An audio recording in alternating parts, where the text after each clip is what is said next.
Hey guys, welcome back to my channel. तो हम लोग आज रिकर्जन का थोड़ा सा मैं कहूँगा स्लाइटली मीडियम टाइप का क्वेश्चन है। और हम इसको क्यों करेंगे सेकंड वीडियो में ही। मैंने इसको चूज़ इसलिए किया है क्योंकि मेरे हिसाब से ये क्वेश्चन अगर आप एक बार थोड़ा सा समझ लेंगे, क्योंकि इसमें दो कॉन्सेप्ट होते हैं। एक ये मैट्रिक्स वाला ऊपर नीचे जाने वाला, राइट में जाने वाला, ये कॉन्सेप्ट, और कैसे जाते हैं। और रिकर्जन थोड़ा सा ना, अगर आप ये क्वेश्चन कर लोगे, भले ही मैं आगे और इजी रिकर्जन पे क्वेश्चन बनाऊंगा, पर ये क्वेश्चन मैंने इसलिए चूज़ किया है क्योंकि ये क्वेश्चन पहली बात तो हर जगह पूछा जाता है। ठीक है, आपको इंटरव्यूज में हो सकता है डायरेक्टली पूछ लिया जाए। और दूसरी चीज़ ये है कि ये क्वेश्चन काफ़ी मतलब मुझे लगता है आपके कॉन्सेप्ट इस समय जैसे होंगे बहुत ही वीक। मतलब लास्ट क्वेश्चन आप करके आए होगे, मेरा वाला जो चैनल पे ऑलरेडी है। अगर आपने नहीं देखा तो प्लीज़ चेकआउट करना उसको।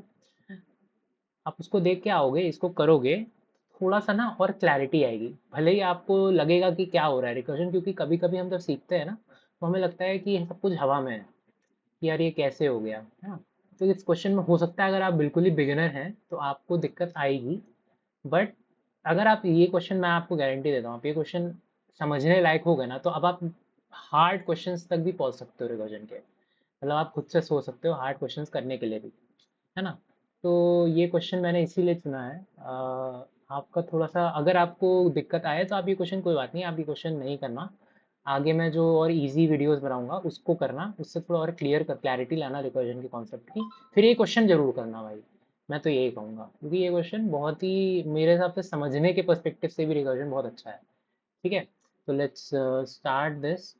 तो इसमें क्या है, लेट्स रीड द टेक्स्ट। क्या कह रहा है, there is a robot on M cross N grid है।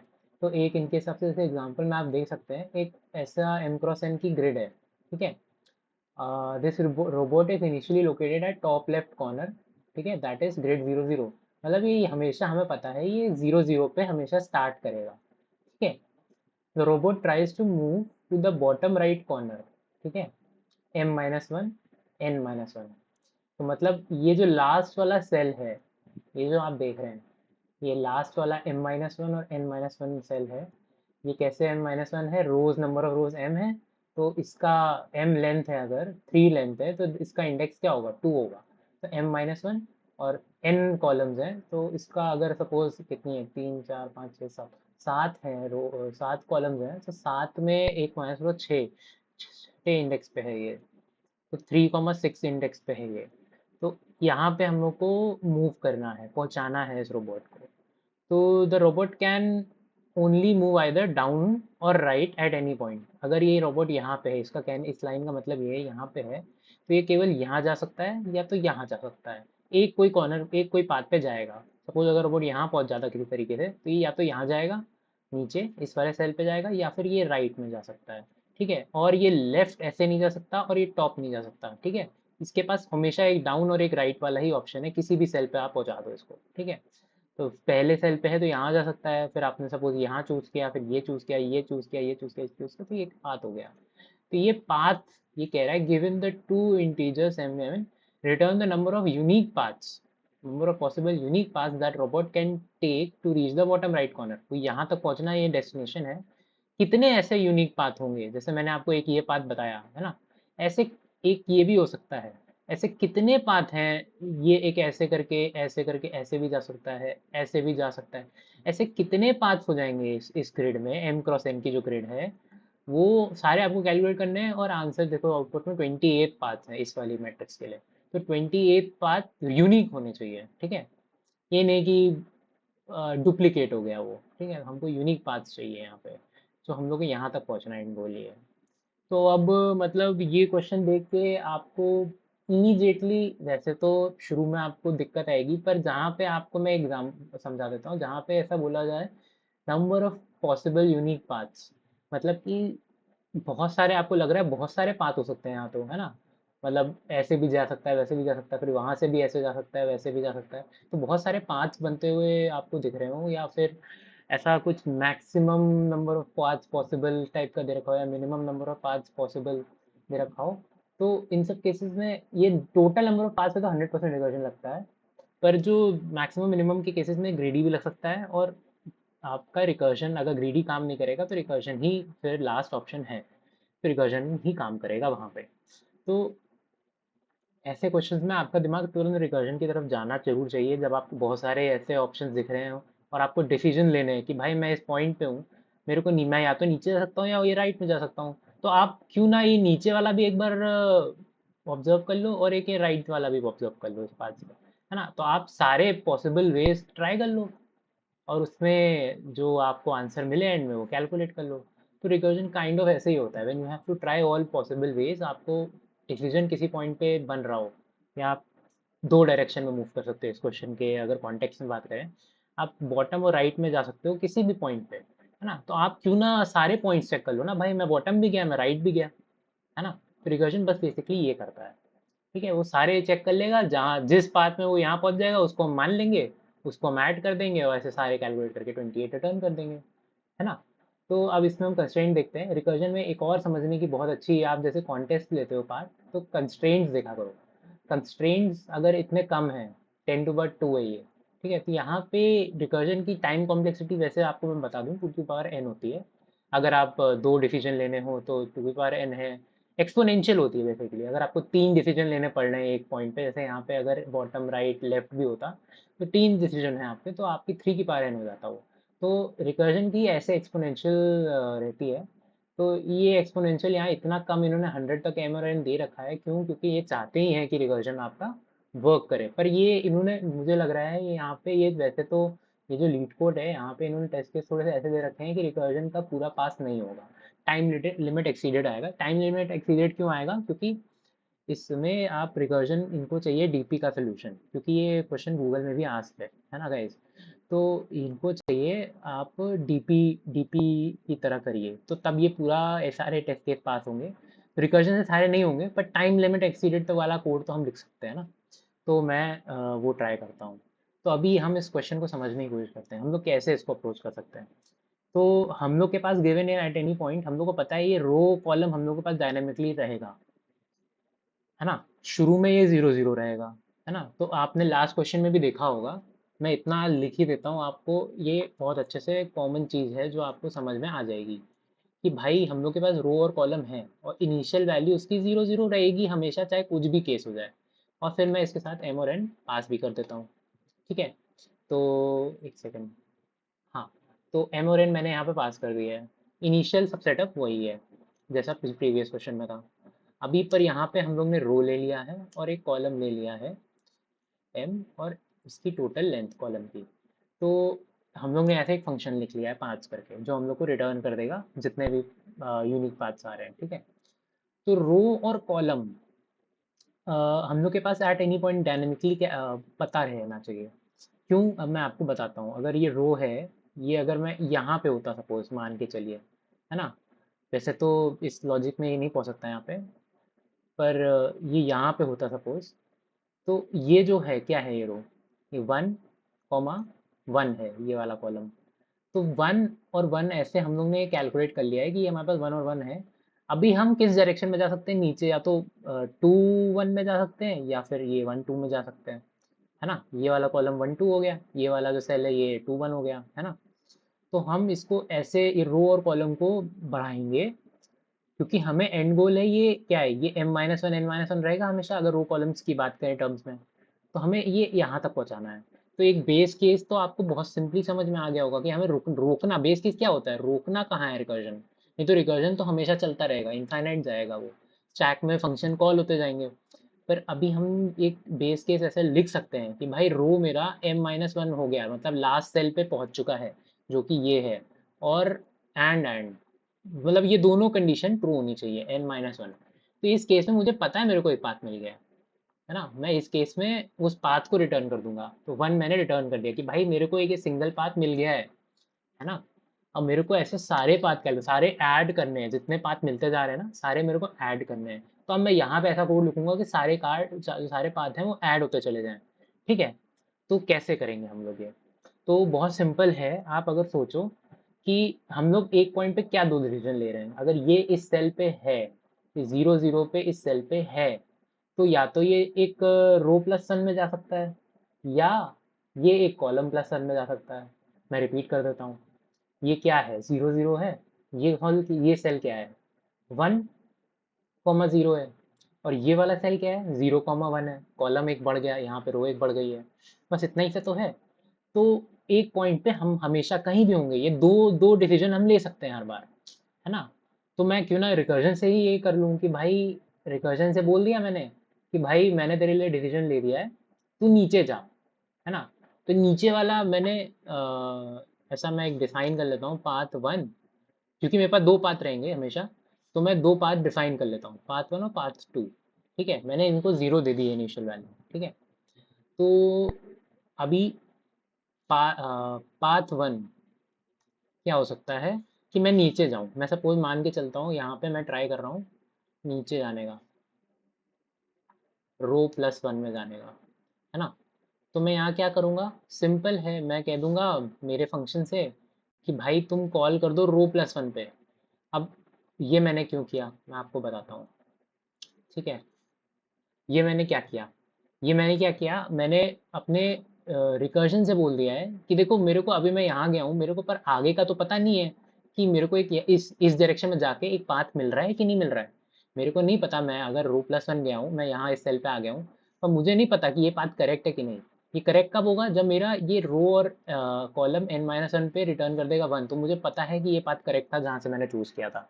ठीक है, शुरू में जो मैंने एक डिसीजन लिया था वो करेक्ट था, वहाँ से एक पाथ मिल गया मुझे।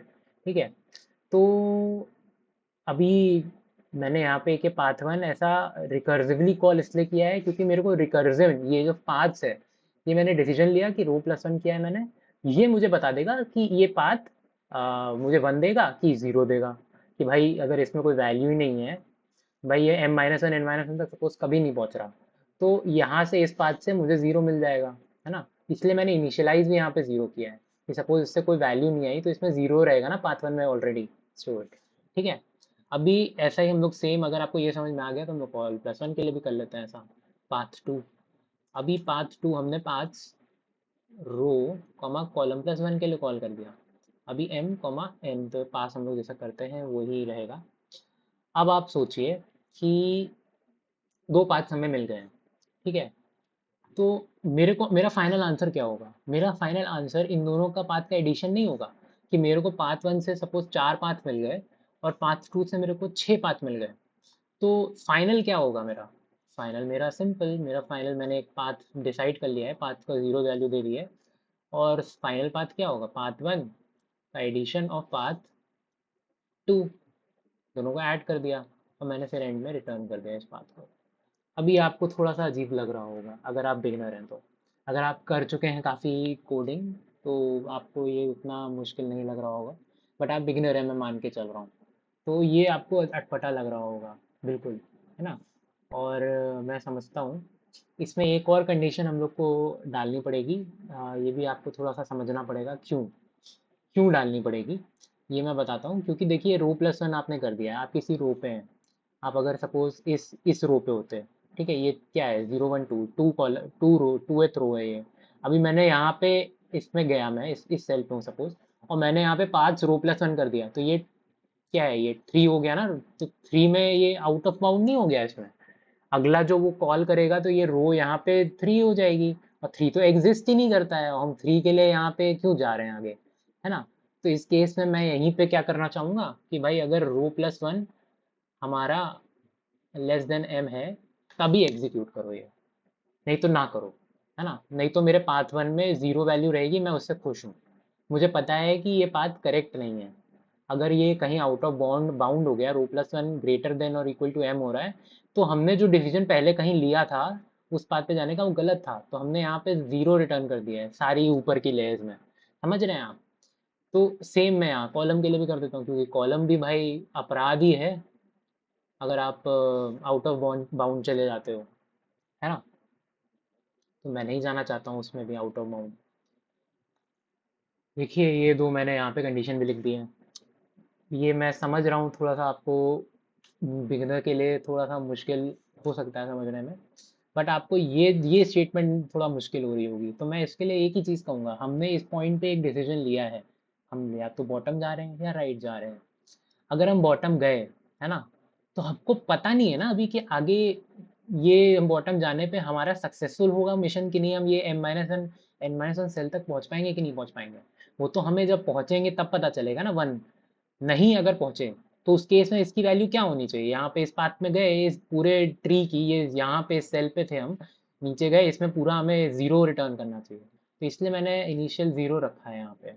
सेम पाथ टू के साथ है कि भाई अगर हम इस डायरेक्शन में गए हैं, क्या ये सही है क्या ये गलत है हमें नहीं पता, वो मेरा रिकर्जन फंक्शन बता पाएगा केवल, है ना, उसके आगे वाले कॉलम पे जाने के बाद, है ना। इस कॉलम पे हमने प्लेस कर दिया, अब उधर हमारा वो फंक्शन जो है वो वहाँ से ट्राई करेगा आगे बढ़ने का, है ना। तो उसको अगर पाथ मिल गया वन एंड तक पहुँचने का, तो वो उसमें एक थ्रू मतलब एक वन रिटर्न कर देगा, तो भाई मेरे को यहाँ पे वो पाथ की वैल्यू यहाँ पे मिल जाएगी। समझे आप। तो ऐसे आपने जितने भी डिसीजन कहीं लिए सब में वन वन वन मिलता जा रहा है ना। और आपने पाथ वन में सपोज चार वन मिल गए, चार बार वो ऐड हो गया है ना, रिकर्जन में वो सब ऐड होते चले गए, जब आपने पीछे की तरफ आए तो वो ऐड होते चले गए। और आपने यहाँ क्यों, क्योंकि आपने यहाँ पे ऐड कर रखा है, आप समझे।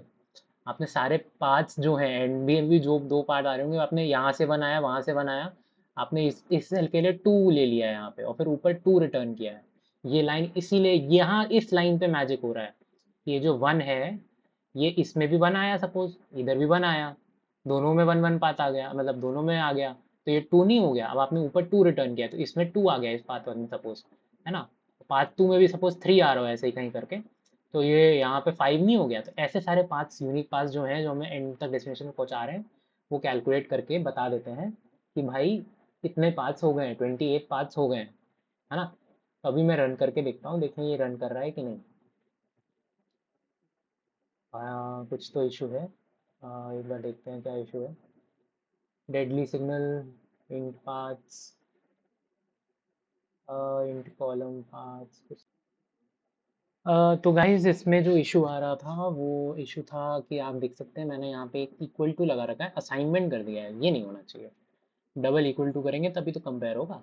तो ये मैंने ऐसे रन कर दिया है, ये भी लिखने की ज़रूरत नहीं थी, देखिए रन एक्सेप्टेड है। ये भी लिखने की ज़रूरत नहीं है, ये इसलिए क्योंकि हम लोग केवल एंड तक देख रहे हैं एम एन, क्योंकि एक ऐड ही तो कर रहे हैं, रो हमेशा कॉलम और कॉलम प्लस वन और रो प्लस वन ही कर रहे हैं हम लोग माइनस यूज़ नहीं कर रहे हैं कहीं पे। माइनस कर रहे होते तो greater than equal to zero check करना पड़ता कि हमारा ये जो सेल है ये इधर ना चला जाए, इसमें ऊपर कहीं ना चला जाए, समझ रहे हैं आप, पीछे कहीं जा ही नहीं रहे हम लोग, तो वो जाएगा तो एम और एन के आगे ना, तो इसलिए ये ही ठीक है, इतना इनफ है। जहाँ पे आप लोग को लेफ्ट और अप भी जाना हो तो उस केस में आपको ग्रेटर देन इक्वल टू भी ज़ीरो भी चेक करना पड़ेगा। ठीक है। अभी मैं इसको, ये एक्सेप्टेड हो रहा है, मैं इसको सबमिट करूँगा तो टीएलई हम लोग देखने को मिलेगा। TLE time limit exceeded. देखिए बहुत टाइम ले रहा है, देखिए टाइम लिमिट एक्सीडेड आ गया। तो इस टेस्ट केस में आप देख सकते हैं ये नहीं वर्क किया। तो अभी ये पार्ट अब जो होगा मैं इसमें डीपी समझाऊंगा, जिनको डीपी आती है वही ये पार्ट कंटिन्यू करें, नहीं तो फिर आप लोग ये वीडियो आप स्किप कर सकते हैं। आपके लिए रिकर्जन समझाना तो रिकर्जन मैंने यहाँ पे समझा दिया। ठीक है। थोड़ा आपको डिफिकल्ट लगा होगा मैं मानता हूँ, पर आगे इजी क्वेश्चन होंगे जो हम लोग करेंगे, उससे उसके करेंगे हम लोग, उसके बाद आप इस क्वेश्चन में आएंगे ना जब, तो आपको बहुत क्लैरिटी मिलेगी, ये मेरा प्रॉमिस है। ठीक है। अभी हम लोग डीपी यूज़ करते हैं। डीपी हम लोग को पता है कि मेमोराइज सोल्यूशन अगर देंगे तो सारे टेस्ट केस रन हो जाएंगे उतने में ही। ठीक है। तो एक मेमोराइजेशन के लिए डीपी आरए बना लेते हैं, और इसको मैं इनिशियल वैल्यूज़ दे दूंगा N, sorry M comma vector int N comma minus one. ठीक है। और मैं इस जीपी को डायनेमिकली इस तरह पास कर दूंगा, और मैं इसको कॉपी कर लेता हूँ, और इसको रेफरेंस के थ्रू पास करेंगे हम, ताकि डीपी की जो टेबल है उसमें सब वैल्यूज डायनेमिकली स्टोर होती जाएं, है ना। रेफरेंस के थ्रू पास करना होता है सी प्लस प्लस में। Call not equal to minus one. ठीक है। तो हम लोग रिटर्न कर देंगे ये वैल्यू, ये टेबल में वैल्यू हम लोग डाल रहे हैं ताकि मेमोराइज हो जाए सोल्यूशन, और यहीं से हम लोग को रिटर्न हो जाए, हम लोग को पूरा बार बार रिकर्जन ना करना पड़े ऑलरेडी कैलकुलेटेड वैल्यूज़ में। डीपी ऑफ रो, और एंड में भी ये आंसर हम लोग टेबल में स्टोर कर लेंगे। ठीक है। और इधर भी हम लोग को डीपी पास करना पड़ेगा, डीपी। तो आई गेस ना दैट्स इट, ये डीपी के लिए भी काफ़ी है। दिस विल रन, देखिए एक्सेप्टेड है, now this will get accepted. तो आप लोग ने देखा ना कैसे डीपी कितना, देखिए 3 ms है, it is not that fast, क्योंकि 34, क्योंकि इन्होंने वो भी लगाया होगा इसके आगे। इसको आप लोग टैबुलर फॉर्म में खुद से भी कर सकते हैं, आपको अगर डीपी आती है तो। और नहीं है तो मैं आगे टैबुलर डीपी भी सिखाऊंगा, तो उसमें आप लोग लर्न कर लेना कैसे क्या करना है, ठीक है। तो that's it guys from my side. Hope आपकी रिकर्जन स्ट्रॉन्ग हो और आप आगे और मूव कर पाओ डेटा स्ट्रक्चर्स में। Okay, thank you.